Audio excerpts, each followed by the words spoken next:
nous avons là un jeune artiste prometteur qui s'appelle Mahi Binbin. Ces dernières années, j'ai beaucoup travaillé sur la figure. Et là, on voit un peu des sujets qui sont récurrents dans mon travail, l'immigration clandestine, la répression, tout ce qui va mal, tout ce qui va mal chez nous.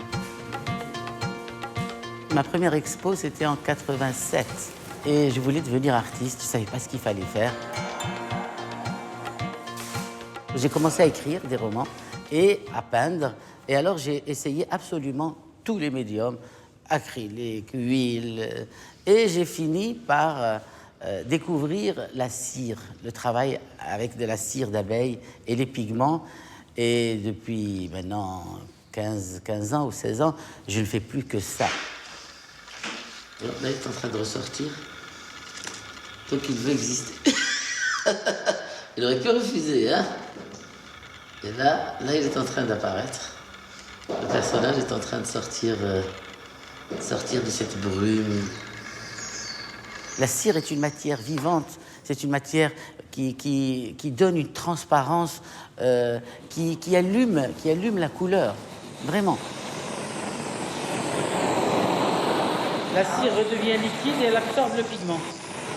Quand je la chauffe bien. Au Maroc, on a eu des années de plomb pendant très très longtemps. Donc on a vécu vraiment dans la peur. Sur Hassan II, on a vécu dans un moment difficile. Et moi, j'étais touché dans ma chair, puisque mon frère a fait Tazmamart, ce bagne où il a passé 18 ans sous terre.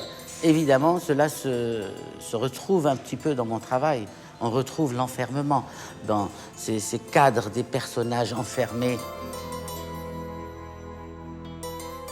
L'autre jour, mon frère est venu chez moi dans mon atelier à Tahnaout et il m'a dit, tu sais quoi, moi je suis sorti de Tazmamart, mais pas toi. Je suis resté là-dedans. Mais c'est trop. C'est même trop cher. Non mais c'est toi le misère. C'est toi le chef. À partir de cette douleur biographique, il en fait quelque chose d'universel.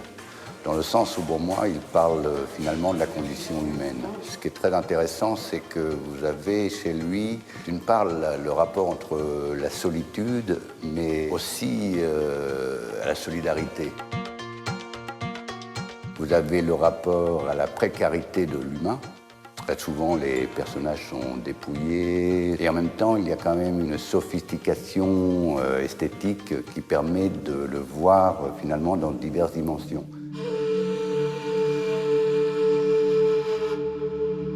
Ben, en ce moment, ça doit être la soixantaine qui approche. Et donc, je vieillis et je m'assagis et je vois le monde autrement. Je suis en train d'explorer un nouveau travail.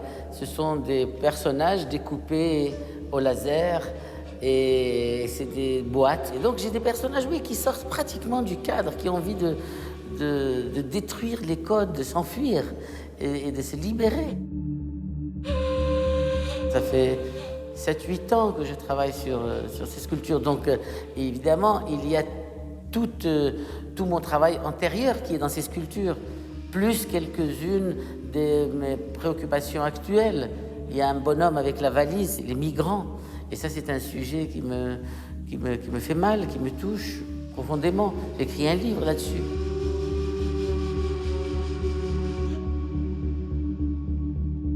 Quand j'écris un roman, je passe ma vie, mes nuits à réfléchir sur les personnages. Évidemment, quand j'arrive le lendemain dans mon atelier, on les retrouve, ces personnages. Ils commencent à vouloir exister. Ils sont vivants dans le roman aussi, mais là, ils veulent carrément se matérialiser. Quand je dis ça, les gens me prennent pour un fou, mais ce sont des personnages autonomes qui ne dépendent pas de moi. C'est comme le bon Dieu avec ses créatures.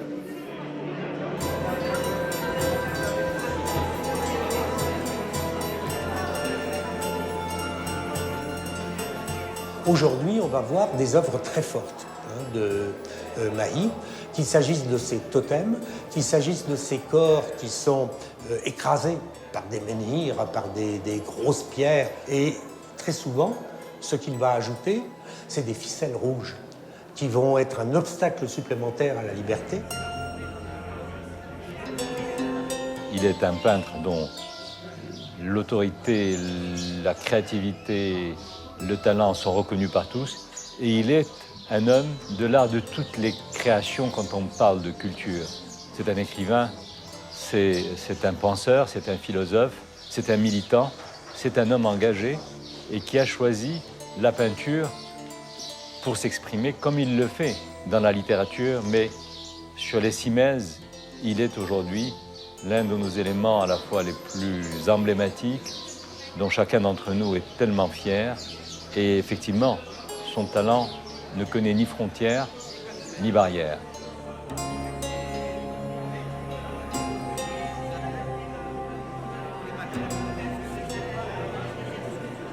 Il y a un apprentissage de toute une vie pour aimer une œuvre. Alors, ils me disent, explique-moi ce que c'est cette toile. Je dis, mais je peux rien expliquer. Il n'y a rien à expliquer. Regarde, soit tu aimes, soit tu n'aimes pas. Mais je ne peux rien expliquer. Malheureusement, on n'apprend pas aux gens à aimer la beauté. Et ça, c'est un apprentissage. Il faut leur apprendre ça à l'école. Il faut qu'il y ait des musées pour que les jeunes s'éveillent à la beauté.